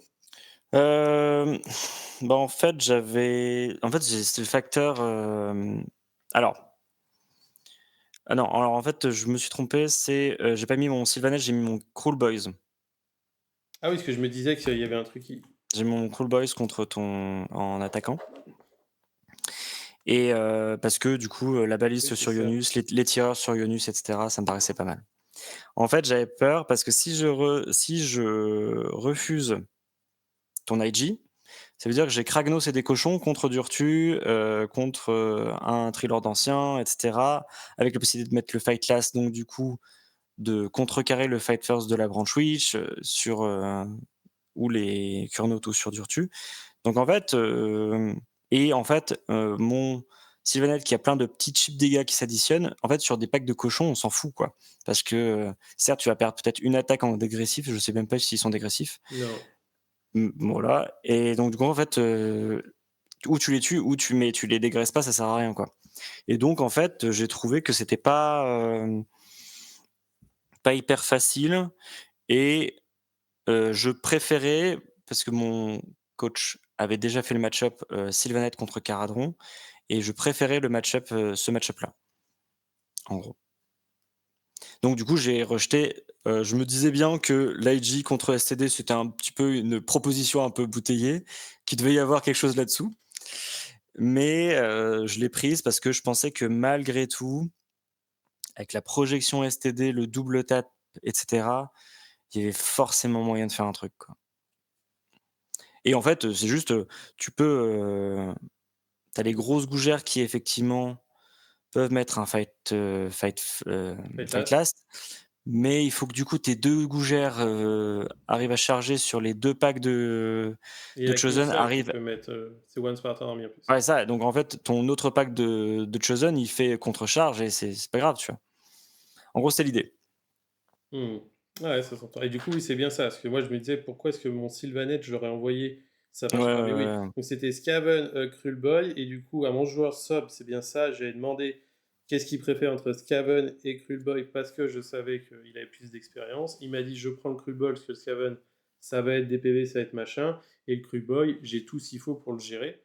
Je lui dis: «Mais tu es sûr? Parce qu'il y a beaucoup de monstats qui l'a, de trucs comme ça». Il me dit: «Mais de toute façon, je m'en fous, c'est pas d'ordre, c'est moins une attaque. J'ai que 6 attaques, je passe à 5, ça va pas changer grand-chose. Et même Mmh. s'il y a des frappes en dernier, c'est pas bien grave. Je peux tanker 20 ou 40 attaques Ouais. de petits orques. Donc, c'est pas gênant. Donc, c'est pour ça qu'en effet, j'envoie moi mon KB sur le sub et que j'envoie le Skaven sur le Stormcast pour mettre bien, en fait, voilà, petite défaite sur le Stormcast, mais une grosse victoire dans l'idée pour le sub. C'est ça. Et donc du coup ça finalise, le pairing où en gros, moi en rejetant ton KO, il va tomber contre mon Sylvaneth C'est et toi ça, en que tu as gardé en rejetant main. mon Crawlboys, il va tomber contre ton Sob que tu as gardé en main. Exactement, exactement. Mmh. Et à ce moment-là, bah, en fait, moi, je suis content que le Fire Slayer aille contre le Gloom, parce que je me dis petite défaite, petite victoire, Ouais, donc pas grand-chose.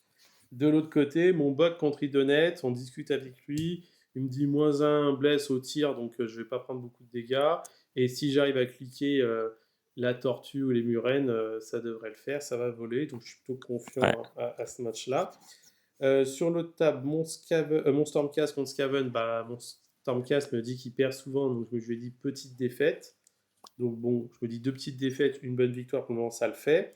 Mon Ouais. IG contre le STD, c'est le seul match qui, surtout ce qui est griffé, il a un plan de jeu, et vu qu'il n'a aucune expérience, c'est très bien d'avoir un plan de jeu quand tu n'as pas d'expérience. Mmh, mmh. Donc je suis Puis relativement confiant. il a un peu d'entraînement aussi du coup.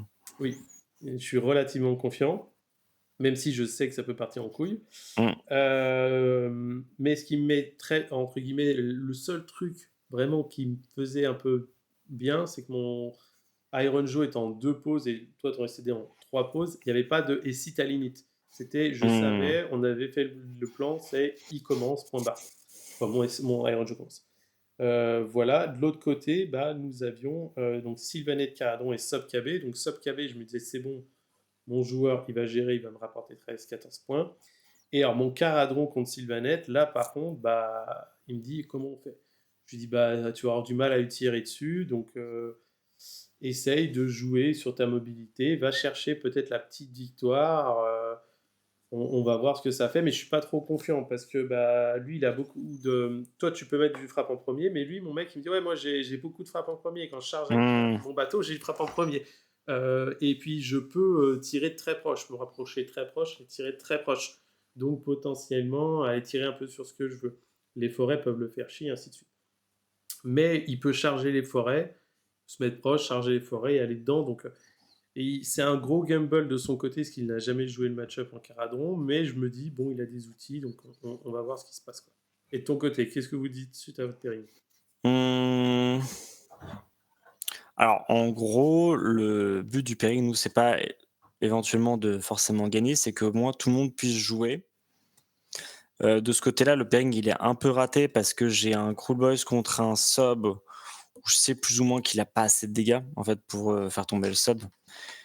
J'espère juste qu'il va au moins réussir à se défendre un minimum, même si je sais que je pars sur une défaite.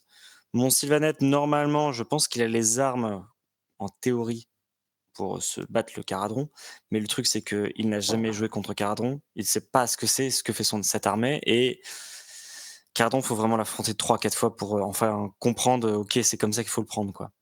Donc ça, il y a le facteur, je connais pas, quoi et ça, c'est assez terrifiant, mais bon, de toute façon, dans toute mon équipe, il y en a pas un qui a affronté, moi compris, le Caradron, donc qui sait jouer contre. Donc de toute façon, c'est compliqué. Mon STD, je le trouve bien contre le Iron Joe. IG parce que ils sont proches l'un de l'autre, que en fait, il a pas mal de projections aussi, même si il y a Kragnos en face. Moi, c'est donné à normalement, s'il passe un ou 2 sorts, la projection pour vraiment faire très, très mal et en fait, il y a la possibilité de tuer vachement de cochons et dès que tu retires des ressources à l'Iron Joe, derrière, il s'essouffle extrêmement rapidement. J'étais plutôt confiant. Mon Scaven SCE, je trouve qu'il avait les armes et en plus, il connaît le match-up normalement.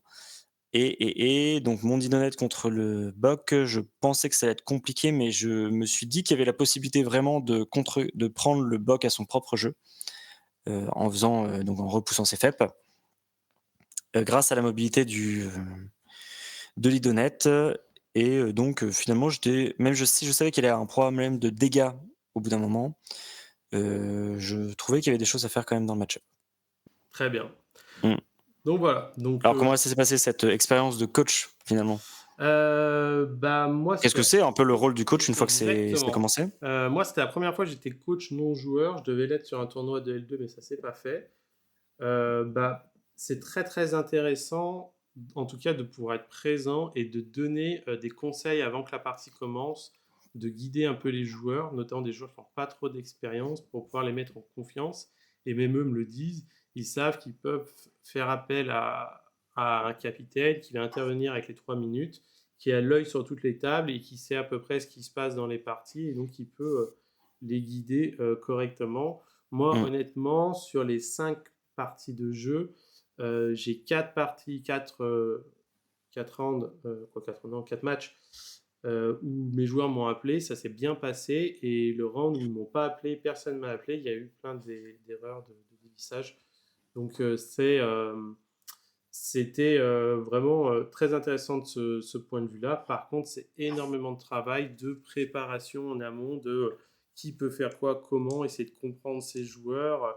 C'est un sacré boulot. Mais en tout cas, si dans une équipe, quelqu'un ne souhaite pas jouer ou se sent de le faire, faites-le. C'est un super plus pour vos matchs. Ça apporte, je trouve, beaucoup, beaucoup. Par contre, c'est extrêmement frustrant de passer devant les tables et de voir les opportunités non prises, les erreurs commises. Ah oui, il faut qu'on t'appelle. Une fois que la partie est commencée, on Ouais, ne peut pas intervenir sauf si on demande les 3 minutes. exactement. Et quand on me demande les 3 minutes, le capitaine est présent et on répond à la problématique du moment en donnant des directives, mais on ne joue pas à la place des joueurs. Donc, si vous dites aux joueurs, allez à droite et tirez, et qui va à gauche et qui charge, bon, bah là, c'est C'est autre arbitre chose. direct. C'est très compliqué. Mais Je sais pas bon, quelle est la sanction dans ces cas-là d'ailleurs. de quoi? Si tu interviens à une table? Mmh. Je sais pas. Je sais pas, mais en tout cas, je trouve malvenu de faire ça. Mais c'est vrai que c'est très frustrant des fois de voir des choix de jeu, de dire pourquoi il a fait ça au lieu de faire ça, et ainsi de suite, ainsi de suite. Mais en tout cas, une super expérience que je conseille beaucoup de ce côté-là. Tout à fait. Et toi, de ton côté, en tant que capitaine joueur, est-ce que tu aurais préféré laisser ta place ou finalement le fait d'avoir un autre capitaine non joueur a été une plus-value pour vous? Alors ce qui est sûr, c'est que raisonnablement, vous ne pouvez pas être capitaine et coach, enfin et joueur et coach en même temps. C'est pas possible. Je pensais que ça pouvait se faire, mais il y a une équipe qui a eu ça et qui a eu beaucoup de difficultés parce qu'en fait ça crée des difficultés parce que le mec part de sa partie, donc son adversaire, ça le met en difficulté et en plus du coup, il perd du temps de clock normalement. Alors là, il y a pas trop de clock, hein, pour la Ligue 3, mais normalement, c'est sur son temps qu'à chaque fois il part. Donc du coup, vous avez 5 autres parties, vous perdez 15 minutes, voire 30 minutes sur votre clock. Parce que, quand vous appelez votre capitaine, il vient, mais l'autre capitaine peut venir aussi. Il doit Et venir, donc du coup, en fait, par partie, vous avez 6 minutes de coaching, possible, théoriquement. c'est ça. Et donc là, du coup, si tu es en train de jouer ta partie, il faut que tu joues, tu te déploies, tu expliques ta liste, tu joues en 1 heure au lieu d'1 heure et demie, ce qui est énorme quand même. Ça, c'est impossible. Le fait d'avoir un coach non joueur, c'est, assez essentiel. Je pense que, hem, d'avoir déjà une partie de la responsabilité des décisions qui t'est enlevée, c'est très bien pour les joueurs parce qu'en fait, parfois tu peux, juste être en tunnel vision, ce qu'on appelle, sur un truc, et en fait, quelqu'un qui vient avec une vision un peu plus fraîche de la table dit: «Non mais attention, oublie pas que tu as encore ça à faire, ça à faire. Tu peux pas utiliser cette ressource pour, tuer ça parce que sinon après tu perds ta tactique comme ça», et là tu fais: «Ah oui, c'est vrai, j'ai complètement oublié». Ce genre de choses, ça peut être vachement pratique, c'est super bien parce qu'on a tous une vie, donc on n'a pas forcément le temps d'analyser les listes avant, de se renseigner dessus, de faire les match-up. C'est très bien d'avoir quelqu'un qui bosse ça en théorie et qui te permet de faire un crash course juste avant, le début de la partie, et du coup les joueurs se concentrent plus à la maîtrise de leur liste avant le tournoi. Ça, c'est pas mal en préparation, et pendant le tournoi, c'est vachement bien parce que, en fait, tu peux, oublier des trucs ou, pas avoir, 2 choix et pas du tout savoir c'est lequel est le bon. Parce que tu as pas assez d'expérience, parce que, tu es en train de un peu de paniquer, ça se passe mal. Par exemple, j'ai certains joueurs qui sont très bons quand ils sont dans une situation favorable, mais par contre quand ils sont en dessous, ils doivent gratter des points pour le maximum de points pour l'équipe, et ça, ils ont pas, les compétences pour le faire pour l'instant. Ils ont pas, c'est pas leur état d'esprit, et du coup, d'avoir quelqu'un qui a plus d'expérience qui te dit: «OK, donc ça, tu vas faire ça, ensuite pour ça, tu vas faire ça, et là, tu vas faire ça», et en fait, tu vas sauver, 4 points globaux sur la partie, tu vois? Et ben, en fait, parfois, c'est ce qui fait la différence entre, être deuxième, être troisième, à la fin. Oui, oui, complètement. Et c'est Mmh. vrai que moi, j'encourage vraiment, en tout cas, les joueurs de prendre vos 3 minutes parce que ça permet de souffler, ça permet de prendre des initiatives construites et c'est le capitaine joueur ou le capitaine joueur qui prend cette responsabilité-là, ça vous décharge en tant que joueur et donc ça peut vous soulager de mauvais choix et ainsi de suite et ainsi de suite. Mmh. Donc c'est sûr que c'est très très important. Il y a un autre truc en effet que tu as mis en lumière, c'est, et qu'on a beaucoup rencontré dans le tournoi aussi, le fait de jouer avec un temps défini, une cloque. Mmh. Euh, la cloque n'était Donc pas une du une, tout heu, une horloge d'échecs, en fait. exactement, ce n'était pas du tout obligatoire dans cette étape-là, dans ce tournoi-là. Cependant, je peux la prochaine fois, même si je refais un tournoi style Ligue 3, on va dire, je dirais à mes joueurs, prenez tous une cloque et jouez avec, parce qu'en fait, c'est c'est très compliqué quand tu as pas la notion du temps et en fait quand l'arbitre il reste une demi-heure et que les joueurs se regardent et qu'ils sont T1, bon bah c'est compliqué de savoir finalement qui Ouais. gagne vraiment, qui perd, quoi. On a eu beaucoup de parties qui se sont arrêtées T3, round 3. On a eu des parties aussi qui ont dû être, remises au score du round 2 parce qu'ils venaient seulement de commencer le round 3, et tu peux pas théoriser tout un round comme ça, surtout, en milieu de partie.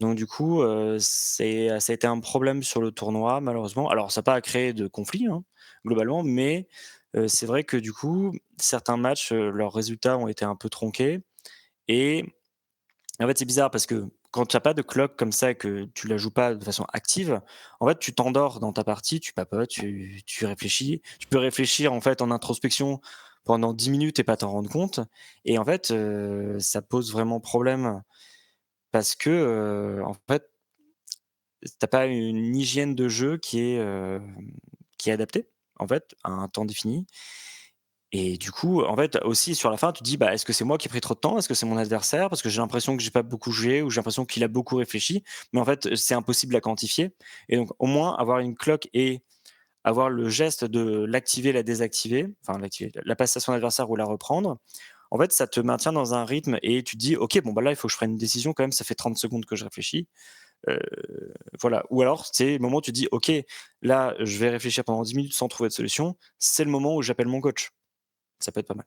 Ouais, exactement, exactement. Et c'est vrai que on a pu vivre un peu de frustration sur certaines parties de jeu où bah, les joueurs doivent s'arrêter au T2, T3, et donc le résultat n'est pas on va dire, Mmh. la réflexion complète de la partie parce que certaines armées peuvent, on va dire, s'accélérer au bout d'un moment et là, c'était pas le cas.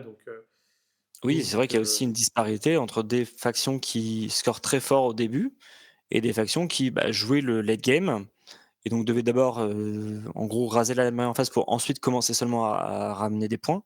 Bah, là, ces factions sont plus lésées que les autres. Complètement, oui, oui. C'est vrai que c'est une situation qui a pu causer, quelques, problèmes pendant notre tournoi donc je, je pensais pas honnêtement, vu comment s'était passée la Ligue 3 aller, que ça serait, autant «problématique» entre guillemets sur le retour, mais là malheureusement, c'est vrai que, d'un point de vue, extérieur non joueur, vraiment, c'était très flagrant. Voilà, on va Mmh, dire ça comme ça. ouais, donc voilà. Très bien. Eh ben, écoute, en tout cas, merci Victor d'avoir pu participer à cette petite vidéo explication Pas de souci. apparemment. Mmh. Est-ce que de ton expérience, tu souhaites refaire ce type de tournoi sous ces conditions-là? Est-ce que tu encourages les gens à venir dans ces événements pour apprendre à jouer ou pas du tout? Oui, alors moi, je conseille tout le monde d'aller en tournoi. Le tournoi solo pour, au moins découvrir un peu des nouvelles personnes, des nouvelles listes, commencer à jouer un peu avec des exigences de temps et en fait, en rencontrant des gens, vous pourrez peut-être à terme, constituer des équipes. C'est un peu comme ça que nous, ça s'est fait, hein, et ensuite partir en tournoi équipe, ce qui est là est vraiment l'expérience, je trouve, ultime de Age of Sigmar parce qu'en fait, non seulement vous avez une expérience stratégique sur le jeu qui est améliorée parce qu'en fait on choisit contre qui vous affrontez sur quoi et donc du coup c'est beaucoup plus agréable et également, vous partez entre copains donc à droite à gauche et ça c'est quand même aussi extrêmement drôle. Après vous débriefez des parties, vous dites: «Ah mon Dieu», vous vous tauntez, c'est trop bien, c'est vraiment trop bien. Donc ça vraiment, je vous invite à le faire. Moi je trouve que la Ligue t le niveau Ligue 3, c'est vraiment une réussite de cette année parce que c'est vrai qu'avant, on avait donc des week-ends de tournois par équipe qui s'organisaient et le problème, c'est qu'on pouvait avoir des grosses équipes qui concouraient pour ramener des points pour, être sélectionnées éventuellement en équipe de France, qui se retrouvaient à affronter des équipes, débutantes et en fait, ça pouvait être une expérience assez dure pour ces nouvelles équipes. Là, le fait qu'il y ait eu des Ligue 3 fait que, vous avez en fait, des groupements de niveaux qui se sont auto-faits et du coup, c'est vachement bien. C'est super agréable, comme expérience, donc si jamais la Ligue 3 sera reconduite l'année prochaine, bah, je vous invite à vous inscrire. Le seul désavantage, je trouve, c'est qu'il faut s'inscrire un peu en avance, enfin un peu bien en avance, par rapport à quand est-ce que vous allez jouer, donc il peut y avoir pas mal de changements, après coup et même avant, vous étiez pas forcément là aux bonnes dates, donc ça, c'est la faiblesse du système. Mais hésitez pas à vous inscrire à des tournois par équipe. Par exemple, Egide en organise un dans pas longtemps. C'est, très marrant et vraiment une superbe expérience. Eh ben, je suis d'accord avec toi. Vraiment le comment dire? L'observation que moi j'ai vis-à-vis des Ligue 3, c'est vraiment ce niveau de joueurs, qui est quand même d'un commun. Mmh, J'ai sur tous les matchs qu'on a pu faire ce week-end-là, à aucun moment j'ai eu l'impression que toutes mes tables étaient dans une situation catastrophique. J'ai des mmh, tables qui ont dévissé parce que les joueurs ont fait des erreurs, mais ils m'ont pas dit: «Non, mais on n'a pas joué au même jeu», tu vois? ouais, Et c'est vrai que c'est très agréable quand tu es, capitaine ou joueur d'avoir quand même un retour positif et pas, «Fais chier, ça m'intéresse pas de jouer comme ça, c'est pas ce que j'ai envie de faire», tu vois? Donc c'est vraiment intéressant et dans l'autre sens, les joueurs qui étaient plus expérimentés, hem, ont aussi eu, on va dire, l'élégance de, d'encadrer les parties. mmh, Typiquement, les joueurs, qui étaient un peu au-dessus et qui avaient plus d'expérience, qui jouaient avec la cloque, souvent, quand l'adversaire était cloqué, eux, il leur restait plus d'une heure de cloque. Et ben, ils ne disaient pas, bah, on s'arrête là, t'as perdu. C'était, je joue sur ma cloque et on joue les 5 tours, tu vois. mmh, Et donc, il y avait toute une partie un peu pédagogique que j'ai trouvé très très pertinente. Et cette chose-là, vous la retrouvez bien dans ces tournois-là, comparé à oui, certains tournois où c'est juste scorer le plus parce qu'on doit scorer. Là, il n'y avait rien à gagner, rien à perdre. c'est ça Donc et c'était même vraiment très en tournoi efficace. solo, parfois, c'est un peu plus brutal parce que, les gens sont responsables de leurs propres, règles et de leur propre scoring. ils savent qu'ils peuvent pas se faire rattraper par quelqu'un d'autre, donc parfois ça peut être un peu plus dur comme expérience et parfois vous pouvez rien faire dans le match-up. Là, c'est quand même beaucoup plus, consensuel et coopératif. Exactement. Exactement, exactement. Donc venez en Ouais, tournoi en équipe.